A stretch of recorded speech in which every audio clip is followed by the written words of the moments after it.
Buenos días. Somos 21 participantes en total, por ahora.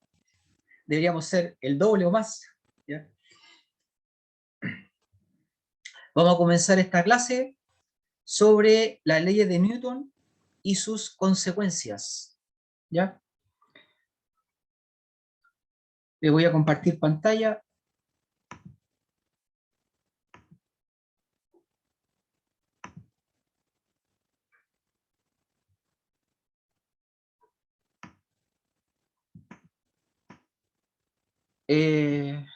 Voy a responderle a Josefa, que me mandó un mensaje.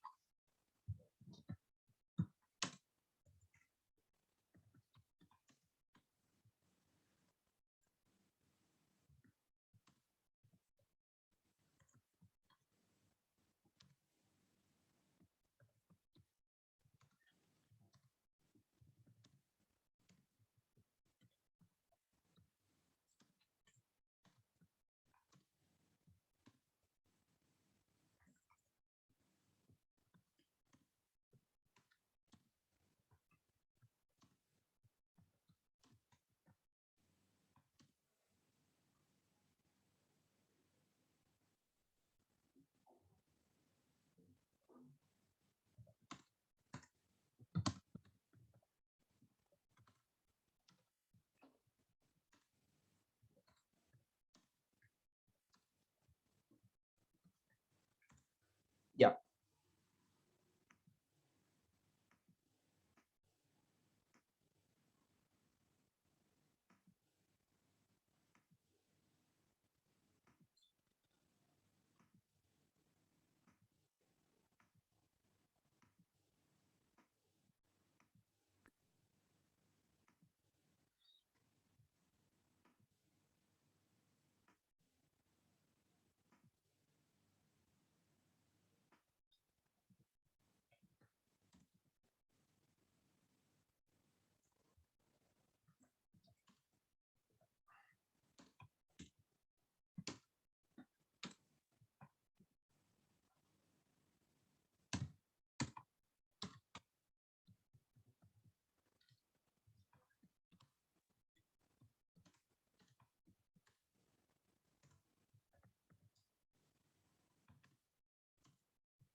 Ya. Entonces, objetivos de hoy, conceptos de los siguientes conceptos: momentum, simetrías y leyes de conservación, colisiones, fuerza, leyes de Newton, peso normal, roce y fuerza elástica, y movimiento del tipo uniforme rectilíneo y movimiento uniforme acelerado rectilíneo. Profe, preguntaron si es que entraba hasta hoy día los contenidos para la prueba. Hasta hoy día, Que sí. lo pueda anunciar a todos. Sí. Exacto. Y obviamente los ejercicios que vamos a ver mañana. ¿Ya?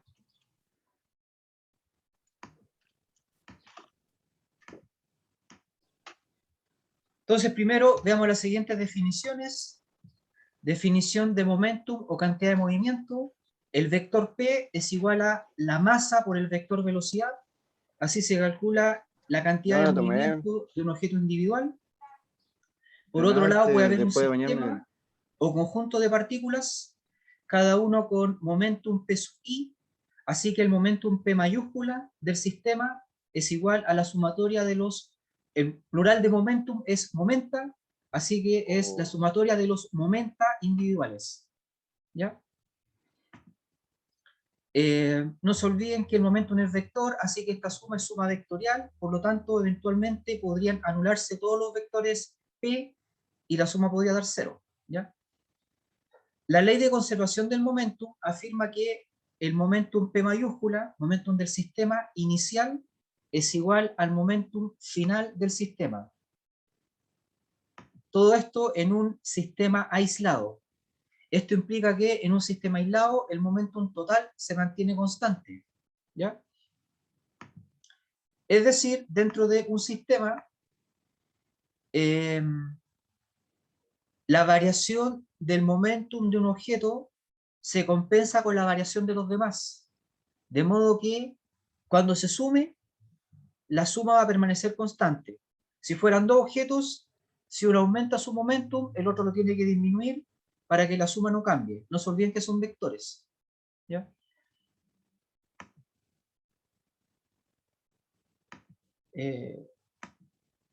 A ver.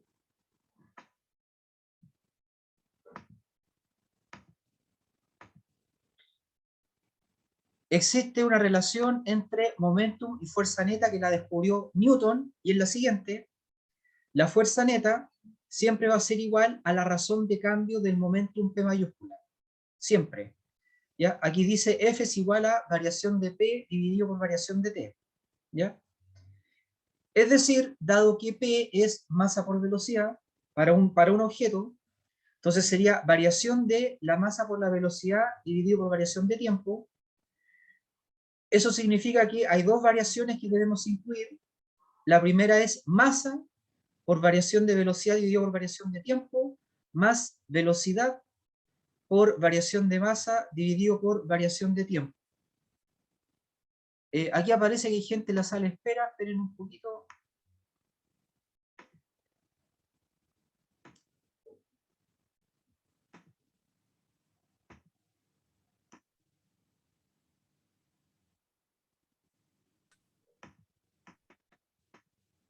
Ya.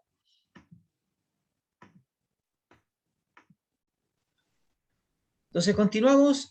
Fuerza neta, según Newton, su descubrimiento fue que va a ser igual, para un objeto sería variación de masa por velocidad partido por variación de tiempo, o sea, masa por variación de velocidad dividido por variación de tiempo, más velocidad por variación de masa dividido por variación de tiempo. En este curso la masa es constante, salvo que se indique lo contrario, ¿ya? Pero si por defecto, por si acaso, la masa es constante, eso implica que el segundo término de la sumatoria normalmente va a valer 0, porque es la variación de masa dividido por la variación de tiempo, y en ese caso solo nos quedaría el primer término de la sumatoria. Masa por velocidad, por variación de la velocidad dividido por variación de tiempo. Y variación de velocidad partido por variación de tiempo es masa por aceleración. Por lo tanto, de nuevo, por defecto, si no se indica lo contrario, la fuerza va a ser masa por aceleración.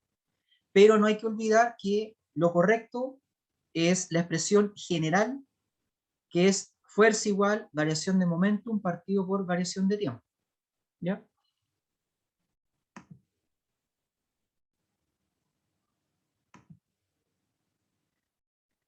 Vamos a ver la conservación del momentum lineal del vector P. Emmy Noether, imagen a la derecha, descubrió en 1915 que toda simetría nos informa de la existencia de una cantidad conservada. Entonces esto es súper importante porque existe en física una lista de variables que se conserva en un sistema aislado. Por lo tanto, aplicando la teoría de Emmy Noether, uno puede determinar qué magnitud física es, ¿ya? Y entender por qué estas se conservan. Un caso especial de simetría es lo que se conoce como simetría de traslación. Es decir, las leyes de la física no varían con la localización espacial, ¿ya? Las leyes de la física no dependen de si las comprueban en Chile, en Argentina, en Alemania, en Marte, etc. Eso implica que hay una cantidad conservada, y aplicando la teoría de Noether, uno descubre que esa cantidad conservada es el momentum lineal, ¿ya? Si hay simetría de traslación es porque el momentum lineal se conserva. La ley de conservación de momentum lineal afirma que en un sistema aislado, sin agentes externos, el momentum lineal total permanece constante. Esto es debido y también se entiende gracias a la segunda ley del movimiento de Newton. Entonces aquí vemos un ejemplo de conservación de momentum donde hay un cañón en un sistema aislado, ¿ya? Hay un cañón, de modo que su momentum inicial es 0, ¿ya? este cañón dispara una bala, ¿ya? Sigue estando en un sistema aislado, ¿ya? Por lo tanto, el momentum total tiene que seguir valiendo 0. Es decir, si suman el momentum de la bala, que va hacia la derecha, más el momentum del cañón, que va hacia la izquierda, porque el cañón retrocede un poco, ¿ya? Si suman esos dos vectores, la suma sigue dando 0, ¿ya? A esto, la gente que trabaja con cañones, con revólveres, etc., a esto le llama culatazo, ¿ya? El culatazo del cañón existe, ¿ya? O se da como consecuencia de la conservación del momento. Inicialmente el vector P era 0 y después del disparo el sistema ahora está formado por dos objetos, dado que la bala del cañón sale del cañón, ¿ya? Sigue siendo parte del sistema y la suma de los dos vectores sigue dando 0, ¿ya? Es decir, la cantidad de movimiento del cañón es igual y opuesta a la de la bala, ¿ya?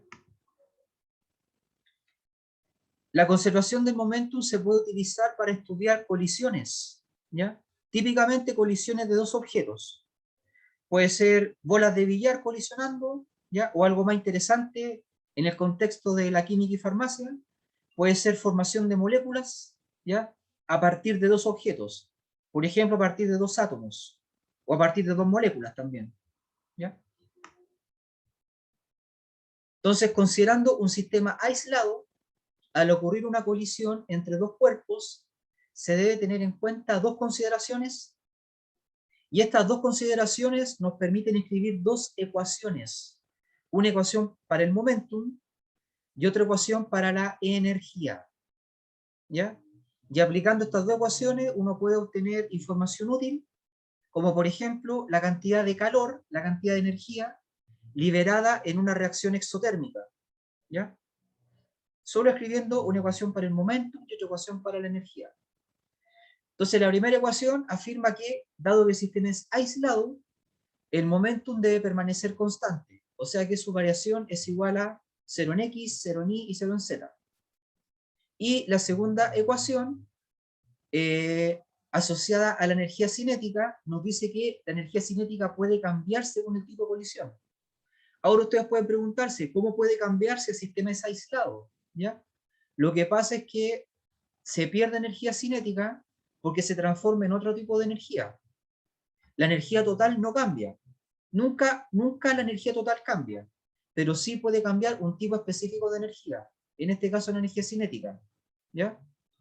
Por ejemplo, pueden perder energía cinética cuando parte de esta se transforma en calor, cuando hay un choque, cuando parte de esta queda guardada en los enlaces, porque los enlaces son como resortes, ¿ya? Etcétera. Entonces los choques se pueden clasificar según la energía en las siguientes categorías.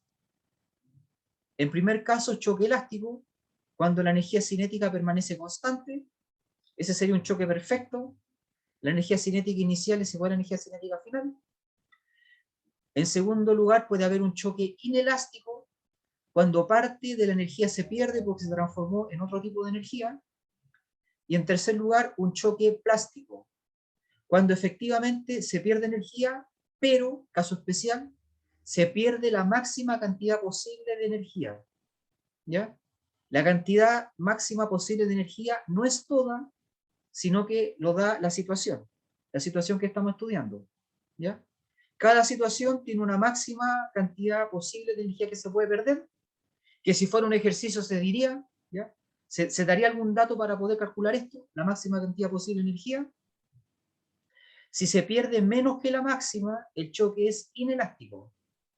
Si se pierde exactamente la máxima posible, el choque es plástico, ¿ya? En general, la mayoría de las colisiones generan pérdida de energía o deformaciones permanentes, pero hay casos particularmente útiles en que esto no ocurre y el choque es elástico, ¿ya? Lo más parecido a un choque elástico que se puede hacer en el laboratorio de mecánica, sería hacer colisionar bolitas de acero. Se pierde energía, pero normalmente no se nota. Cuando ustedes miden y calculan, la pérdida de energía no se nota, ¿ya? Por otro lado, si fuera algo microscópico, se podría ver un choque elástico, un choque perfecto. Por ejemplo, si chocan dos protones, de modo que no se desintegran, ¿ya? Si no se desintegran, el choque es perfecto, el choque es elástico. Existen choques complejos donde, si el sistema es aislado, tenemos como dato que la cantidad total de momentum no cambia. La ley de conservación del momentum es de extrema utilidad y permite aprender mucho acerca de los choques sin tener detalles sobre lo que internamente ocurre, ¿ya?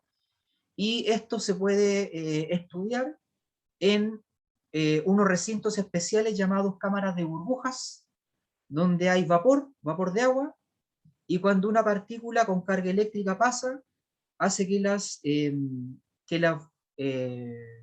moléculas de vapor de agua se conviertan en agua. Y al sacar la foto se nota la marca, se nota el camino. Y con eso uno puede determinar los vectores momentum. Pero hay que recordar que también podemos ver qué pasa con la energía, y sin olvidar, dato importante, que la energía cinética es igual a 1/2 de la masa por la rapidez al cuadrado. La energía es un escalar, y en cambio el momentum es un vector. Por eso es útil sacar fotos de la situación para ver hacia dónde se está moviendo cada objeto, y así calcular el momentum. Entonces, aquí a la derecha estamos viendo situaciones de choques. En el primero, con bolas de billar, ¿ya? Y en el segundo caso, bolas de billar, o sea, una situación macroscópica. Y en el segundo caso, en una cámara de burbujas, una situación microscópica, ¿ya? Y en ambos casos, uno puede determinar los vectores momentum, ¿ya? De acuerdo con la foto. Esa es la utilidad de la foto. Sabemos hacia dónde se están moviendo las partículas, ¿ya?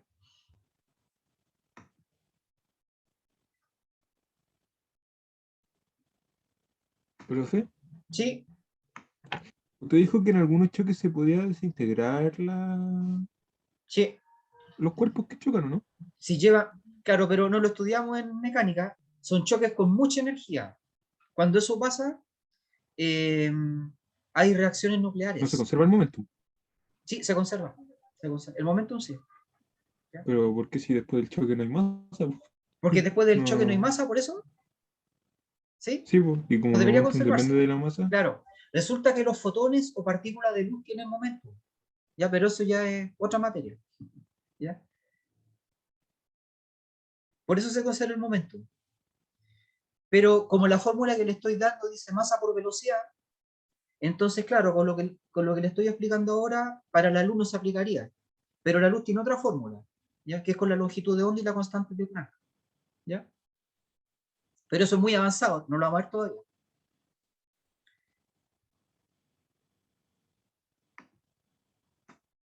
Y además también es complejo pensar en la desintegración de un protón, dado que en este curso de Física 1, el protón sería unitario, no tendría partes, ¿ya?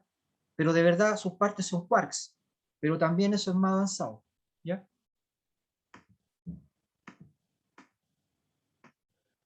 Bueno, la humanidad pasó del oscurantismo a la sabiduría, diría el método científico, gracias a la obra que estamos viendo a la derecha, Principios matemáticos de la filosofía natural, que lo escribió Newton y salió publicado gracias al apoyo de su amigo Halley, ¿ya? El del cometa Halley.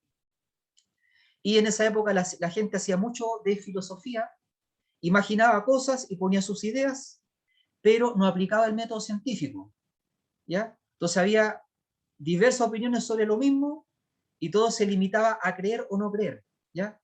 En cambio, gracias al método científico, hubo una rama especial de la filosofía, que es la filosofía natural, que después se transformó en la física, donde las creencias filosóficas se podían poner a prueba con experimentos, ¿ya? Y la gracia de un experimento es que da lo mismo que lo haga en Alemania, en China, en Marte o donde sea, ¿ya? Siempre van a obtener el mismo resultado, ¿ya? O la misma conclusión. Y eso permitió que la humanidad llegara a la situación actual, donde ya no andamos en la sabana africana corriendo adelante los leones para que no nos consuman, ¿ya? Sino que tenemos tecnología, ¿ya? Y gracias a eso podemos, desde el punto de vista de un científico, todo lo que hacemos como científico es para que haya un mundo mejor, con medicamentos, con salud, ¿ya? Sin pobreza, etc. ¿Ya? Bueno, esto fue el hito que marcó la diferencia. El libro de Newton, Principios Matemáticos de la Filosofía Natural. Y aquí se habla de dos tipos de agentes externos. El primer agente externo es la fuerza, que es el agente externo responsable de los cambios en la traslación. Y el segundo agente externo corresponde a los torques, que es el agente responsable de los cambios en los giros o en las rotaciones. ¿Ya? Entonces, vamos a ver las tres leyes de Newton desde el punto de vista de la traslación. ¿Ya? Por si acaso, esto mismo se aplica para los giros. Bueno, desde el punto de vista de la traslación, la primera ley de Newton, llamada ley de la inercia, es: si la fuerza neta es cero, entonces el objeto estará en reposo traslacional o se moverá con movimiento rectilíneo uniforme. ¿Ya? Sobre un objeto pueden actuar fuerzas, pueden actuar millones de fuerzas, pero si la suma, recordando que la suma es una suma vectorial, ¿ya? Si la suma da cero, desde cierto punto de vista, para cierto observador, el objeto puede estar en reposo traslacional, o para otro observador, llamado observador inercial, el objeto se puede estar moviendo, pero con velocidad constante. ¿Ya? Es decir, si ustedes viajan en el metro, en un tramo donde los rieles sean rectos, ¿ya? O 99.9% rectos, ¿ya? Ustedes dentro del vagón pueden jugar ping-pong, ¿ya? Porque la situación se asemeja a estar en reposo, ¿ya? Eso ocurre. Y si el tren viaja por rieles rectos, ¿ya? Con rapidez constante, considerando la velocidad, la parte vectorial y el módulo, sería movimiento uniforme rectilíneo, ¿ya? O sea que para alguien parado en el andén, el sistema se está moviendo, ¿ya? La gente que está jugando ping-pong dentro del metro se está moviendo, pero para las personas que están dentro, no se están moviendo, están en reposo, ¿ya? Esa es la ley de la inercia. La segunda ley es una definición operacional de fuerza, ¿ya? No es una definición semántica. No nos dice qué es lo que significa fuerza, nos dice cómo se calcula, ¿ya? ¿Cómo se calcula la fuerza? Definición matemática. La fuerza neta es igual a la razón de cambio del momentum respecto del tiempo, ¿ya? O sea que fuerza neta es igual a variación del vector P dividido por variación del tiempo. Momentum final menos momentum inicial partido por tiempo final menos tiempo inicial. ¿Ya?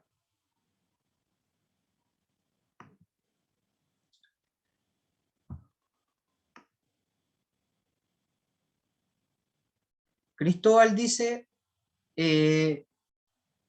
está mal decir que fuerza neta es masa por aceleración. Está mal en el sentido de que no siempre es correcto, ¿ya? En ciertas situaciones podría ser correcto, pero la expresión general, la que siempre es válida, es fuerza es igual a variación de momento partido variación de tiempo. Pero si la masa es constante, entonces es correcto que fuerza neta es masa por aceleración, ¿ya? Hay sistemas cuya masa cambia, ¿ya? Por ejemplo, a mí me gusta mucho el tema de la exploración espacial, ¿ya?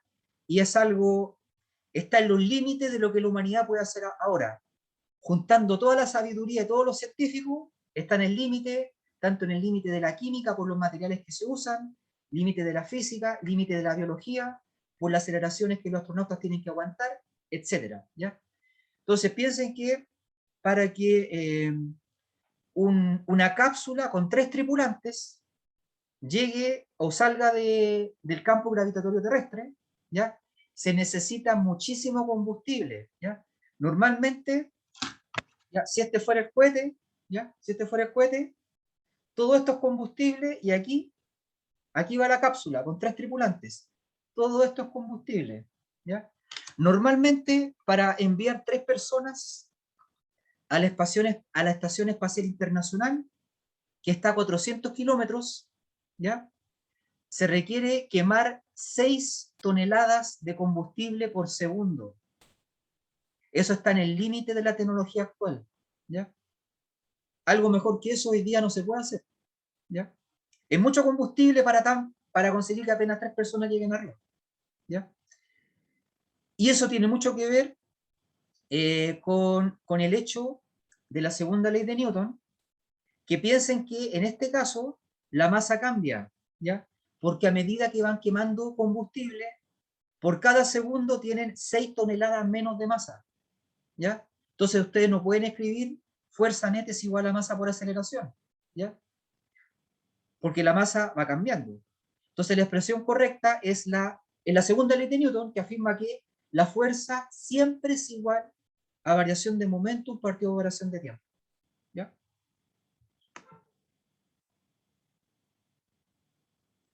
Harold dice, la fórmula es válida siempre y cuando la masa no varía con el tiempo. Correcto. Pero es un caso particular de la segunda ley de Newton, ¿ya? Bueno, ¿y por qué funcionan los cohetes en el espacio? Precisamente por la tercera ley de Newton, ley de acción y reacción, ¿ya?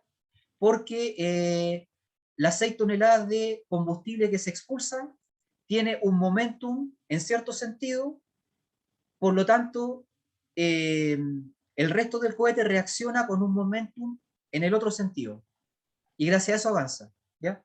La tercera ley de Newton, ley de acción y reacción, afirma que la fuerza que el objeto A ejerce sobre el objeto B es igual en magnitud y de sentido opuesto a la fuerza que ejerce B sobre el objeto A, ¿ya? Específicamente lo que escribió Newton fue: a toda acción siempre se opone una reacción igual. Es decir, las magnitudes de estas fuerzas son iguales y se dirigen en sentidos opuestos, ¿ya? Esa es la tercera ley.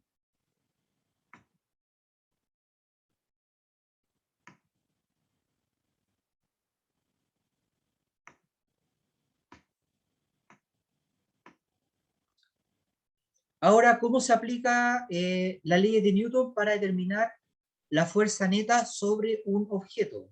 ¿Ya?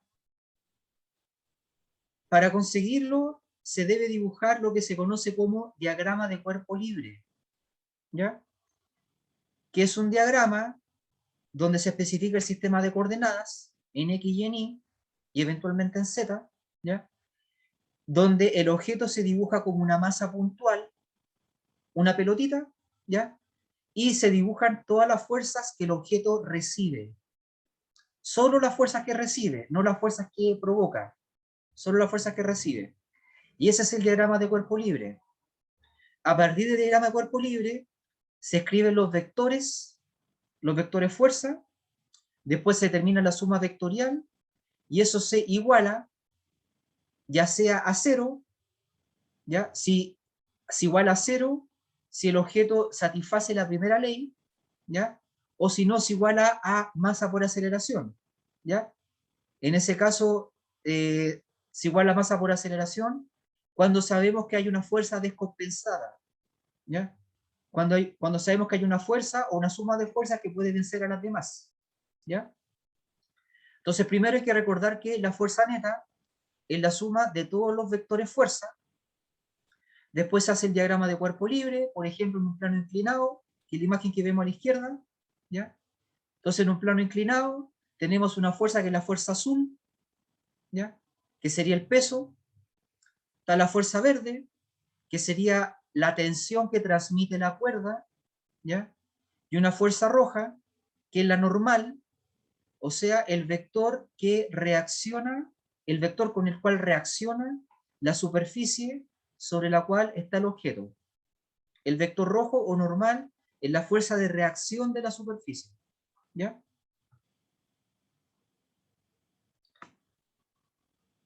Y debemos recordar que cuando resolvamos ejercicios de este tipo, podemos aplicar la ley de la inercia translacional, lo cual ocurre cuando la sumatoria de las fuerzas o fuerza neta es cero. Entonces el movimiento será movimiento uniforme rectilíneo. ¿Por qué no dice reposo? ¿Ya? Porque matemáticamente, cuando uno escribe las ecuaciones de movimiento uniforme rectilíneo, hay un parámetro que es la velocidad constante. ¿Ya? Si ustedes hacen que la velocidad constante valga 0,0,0, entonces sería reposo. ¿Ya? O sea que con las ecuaciones de movimiento uniforme rectilíneo, en esas ecuaciones está incluido el reposo. ¿Ya? Como un caso particular cuando el vector velocidad vale 0. ¿Ya? Y eso tiene que ser así porque, según la primera ley de Newton, el estado de reposo puede ser equivalente a estado de movimiento uniforme rectilíneo según el observador. Entonces no hay que olvidar el ejemplo de jugar ping-pong dentro del metro. Para la gente del metro está en reposo, pero para alguien en el andén está con movimiento uniforme rectilíneo. ¿Ya? En segundo lugar, hay que recordar la definición de la segunda ley de Newton, definición operacional de fuerza. Fuerza es igual a sumatoria de todas las fuerzas, y esto es igual a variación de momento partido por variación de tiempo. Pero si la masa del sistema es constante, la fuerza se puede escribir como masa por aceleración. Millaray dice, en reposo igual nos movemos. Sí, porque depende del observador. ¿Ya? Entonces, si bien yo no estoy sentado aquí en mi departamento, estoy en reposo, ¿ya? A la vez estoy sobre la Tierra, que se mueve a 30 kilómetros por segundo. Entonces depende del observador. ¿Ya? Y a la vez estoy dentro de la galaxia Vía Láctea, ¿ya? Que da un giro cada 26.000 años. ¿Ya? Así que el reposo es relativo. ¿Ya? Eso también lo determinó Einstein cuando elaboró la teoría de la relatividad. ¿Ya? Para la teoría de la relatividad es súper importante el hecho de que el reposo sea relativo. Relativo significa que depende del observador. ¿Ya? Bueno, entonces si la masa es constante, la fuerza neta va a ser masa por aceleración. Recordemos que la fuerza se mide en Newton. Un Newton, dado que fuerza es masa por aceleración, un Newton va a ser igual a unidades de masa por unidades de aceleración. O sea, kilogramos por metro dividido por segundo al cuadrado. Y por último, hay que recordar la ley de acción y reacción, o sea que la fuerza del objeto I sobre el objeto J es menos la fuerza del objeto J sobre el objeto I. ¿Ya?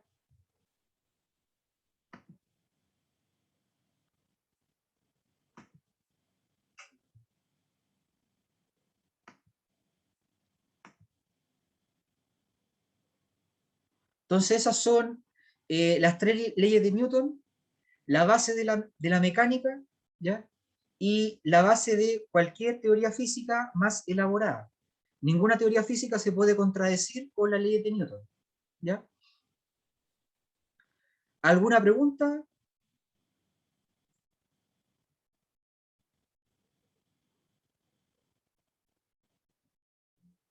Samuel Leiva, ¿alguna duda?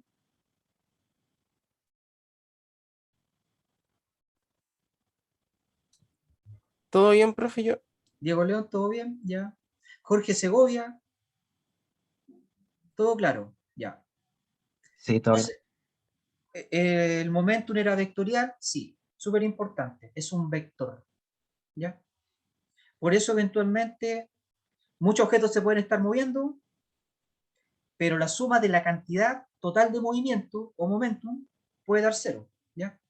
Cuando explota una granada, la granada inicialmente está en reposo, momentum inicial cero, después de la explosión hay millones de partículas moviéndose, pero la suma de todos esos vectores sigue dando cero. ¿Ya? El momentum inicial y el final es cero, a pesar de que después de la explosión veamos partículas moviéndose. ¿Ya? ¿Más dudas?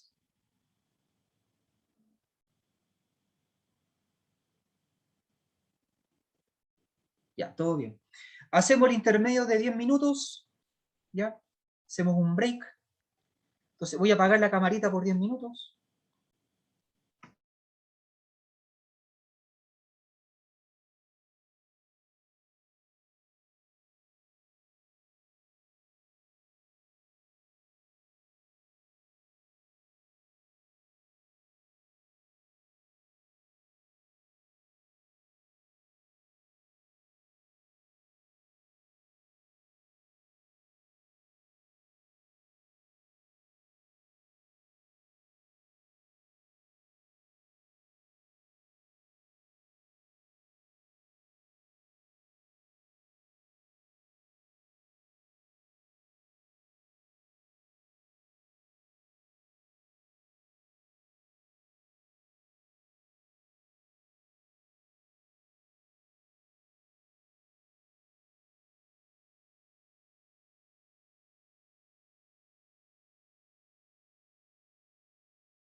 Vamos a continuar.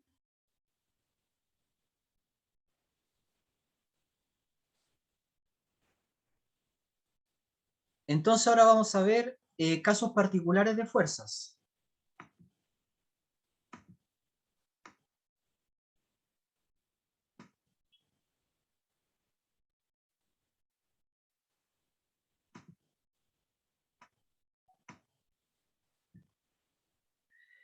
Primer caso particular está la fuerza peso. Se deriva de la interacción gravitatoria entre un cuerpo de masa m minúscula y el planeta correspondiente, en este caso la Tierra, ¿ya? Es decir, cada vez que hagan un diagrama de cuerpo libre para un objeto que está en la Tierra, obligatoriamente tiene que estar presente la fuerza peso. Esa es la fuerza que nunca nos va a abandonar mientras estemos sobre un planeta, ¿ya? Como toda fuerza tiene un módulo y una parte vectorial. El módulo es la masa del objeto por g, que para el caso de la Tierra g vale 9.8 metros por segundo cuadrado, y el versor, la parte vectorial, es vertical hacia abajo, ¿ya? Entonces en el diagrama de cuerpo libre tendría que verse así, módulo mg, ¿ya? Y dirección y sentido vertical hacia abajo. La segunda fuerza es la fuerza normal. Corresponde a la reacción de la superficie al peso de un objeto, ¿ya? Por ejemplo, cuando ustedes van caminando en la playa, cuando colocan un pie en la arena, ¿ya? El pie se empieza a hundir en la arena hasta que se detiene, ¿ya? Mientras se están hundiendo, la normal no ha compensado a la fuerza que provoca que se hundan, que en este caso particular sería el peso, ¿ya? Pero de repente se detiene y en ese momento las fuerzas están compensadas, ¿ya? La fuerza normal está compensada con la fuerza peso, ¿ya? Pero siempre va a corresponder a la reacción de la superficie al peso de un objeto, y esta reacción depende del ángulo entre la superficie y la superficie, entre la superficie del objeto y la horizontal, ¿ya? El módulo de la normal es la componente vertical del peso siempre que estén estudiando la situación de equilibrio, ¿ya? Entonces lo repito, el módulo es la componente vertical del peso en el equilibrio, ¿ya? Porque en el caso de cuando se están hundiendo en la arena, ahí no está en equilibrio todavía, ¿ya? Entonces, en ese intervalo de tiempo, no se cumple que la normal es igual a la componente vertical del peso, ¿ya? Solo se cumple la situación final, ¿ya? Y por otro lado, la parte vectorial es normal. ¿Qué significa normal? Perpendicular a la superficie, ¿ya? La tercera fuerza es la fuerza de roce, que se clasifica en roce estático y en roce cinético. El roce estático se da cuando el objeto está en reposo, gracias al roce, ¿ya? Por ejemplo,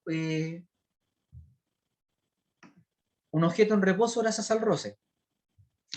Por ejemplo, puede ser, esto podría ser lija, ¿ya? Una superficie lija, y esto una goma, ¿ya? Y lo tienen así, así, ¿ya? Así, ¿ya? Y no cae, ¿ya? Porque hay roce estático, ¿ya? Entre las dos superficies, la superficie de la goma y la lija, ¿ya? Y el otro caso es roce cinético, que ocurre cuando el objeto se está desplazando, ¿ya? Entonces, para el caso del roce estático, R sub S, la fórmula va a ser la siguiente. El roce estático es menor o igual que el coeficiente de roce estático mu sub S por la normal, ¿ya? En cambio, el roce cinético siempre tiene un valor fijo y es igual al coeficiente de roce cinético mu sub K por la normal. Es importante saber que mu estático es mayor que mu cinético, ¿ya?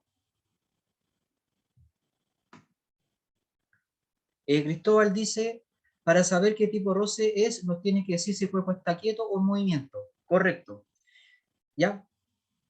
Entonces ahí uno ve si usa la fórmula de roce estático o roce cinético, igual coeficiente. En todo caso, También es posible que no nos digan si está en reposo o en movimiento, porque al resolver las ecuaciones, estas tienen que ser coherentes, ¿ya? Es decir, si uno parte diciendo, mira, no sé si está moviéndose o si está quieto, voy a suponer que está quieto, y resolvemos las ecuaciones. Y si llegamos a una contradicción, significa que partimos mal, significa que nuestra hipótesis es incorrecta. Por lo tanto, si la hipótesis fue que estaba en reposo y llegamos a una contradicción, significa que se estaba moviendo, ¿ya? O sea, una de las cosas interesantes que tiene el universo es que es coherente, ¿ya? No pueden haber contradicciones. Si hay contradicción es porque nuestra hipótesis estaba mal, ¿ya? Bueno, y la cuarta fuerza relevante es la fuerza recuperadora elástica. ¿Por qué es relevante en esta facultad? Porque los enlaces químicos se comportan como resortes. Así que para los enlaces químicos se cumple esta fórmula. Ítem 4. Fuerza elástica es igual a menos K por variación de L, variación de la longitud, en este caso del enlace, ¿ya? Siendo K la constante elástica. Por ejemplo, la constante elástica de un enlace químico, ¿ya? Y variación de L sería longitud final menos longitud inicial por la parte vectorial, dependiendo de hacia dónde fue la variación de longitud, ¿ya? Fíjense que hay un signo menos, ¿ya? ¿Qué significa el signo menos? Tienen dos átomos con el cierto enlace, y si ustedes lo presionan, ¿ya? La variación de longitud fue negativa, por lo tanto la fuerza es opuesta, la fuerza va para afuera, ¿ya? Y al revés, si hacen una variación de longitud mayor que cero, ¿ya? Mayor que cero, o sea, incrementa la longitud, la variación de longitud es mayor que cero, pero la fuerza va para el otro lado, es negativa, ¿ya? Hay gente que ejercita, cuando va al gimnasio, ejercita con resorte o con elástico, entonces si lo estiran, sienten una fuerza hacia adentro, y si lo comprimen, sienten una fuerza hacia afuera. Eso significa el signo menos, ¿ya? Y esa fuerza también es súper importante porque de ahí se deriva la energía potencial elástica que almacenan los enlaces químicos, ¿ya? Que en el caso de un enlace químico no conviene medirlo en joules, porque es una unidad muy grande, ¿ya? Sino más bien conviene medirlo en electronvolt, ¿ya? La unidad de energía que está en la tabla periódica, ¿ya? Normalmente aparece en unidad de energía en electronvolt y en calorías, ¿ya?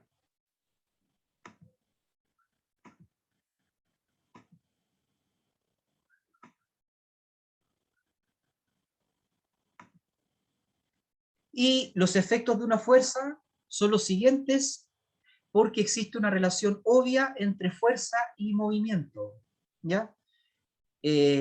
Uno tiende a pensar que para que algo se mueva tiene que haber una fuerza, y no es correcto la forma si lo expresan así, ¿ya? Lo correcto es, para que haya un cambio de movimiento tiene que haber una fuerza, ¿ya? Entonces el primer efecto se relaciona con el tipo de movimiento uniforme rectilíneo. De acuerdo con la primera ley de Newton, si la fuerza neta sobre un objeto es igual a cero, como ya dijimos, el objeto estará en reposo, o según otro observador, podría estar moviéndose con velocidad constante o movimiento uniforme rectilíneo.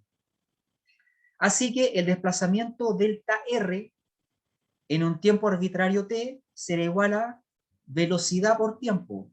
Así de simple.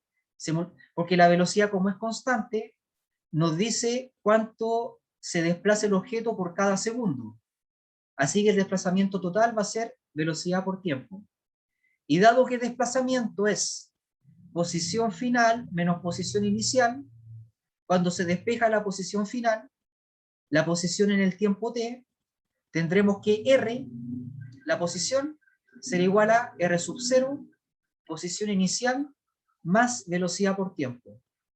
Esa es la ecuación para el movimiento uniforme rectilíneo. Entonces los incrementos de desplazamiento son lineales, ¿ya? Se obtiene multiplicando velocidad, que es constante, por el tiempo. En cambio, cuando al sumar las fuerzas aparecen fuerzas descompensadas, Es decir, si la fuerza neta resulta ser constante, entonces el objeto se moverá con una aceleración constante exactamente igual al siguiente valor, ¿ya? La aceleración es igual a la razón de cambio de la velocidad respecto al tiempo, pero eso es una aceleración promedio, ¿ya? Pero si es constante, el promedio resulta ser exactamente igual al valor instantáneo de la aceleración, ¿ya? Es como tener notas, tener un 5, un 5, un 5, un 5, entonces el promedio es igual a la nota, ¿ya? Eso solo ocurre cuando las notas son constantes, o cuando, en este caso, la aceleración es constante. Y en ese caso, la aceleración va a ser exactamente igual a velocidad menos velocidad inicial partido por tiempo. Así que si despejan la velocidad, vamos a tener que velocidad es igual a velocidad inicial más aceleración por tiempo.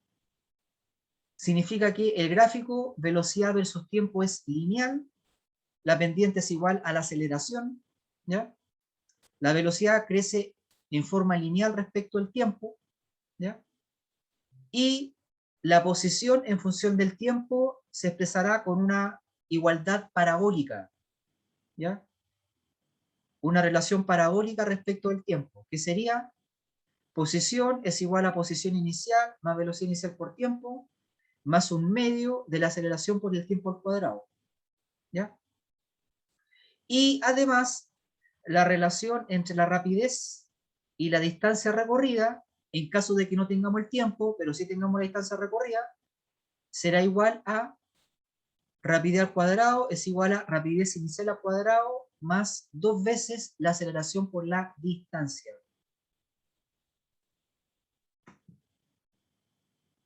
Entonces esos son los dos casos fundamentales que explican la relación entre fuerza y movimiento. Fuerza neta igual a 0 implica movimiento uniforme rectilíneo. Fuerza neta igual a constante implica movimiento uniforme acelerado rectilíneo. ¿Ya? ¿Alguna duda?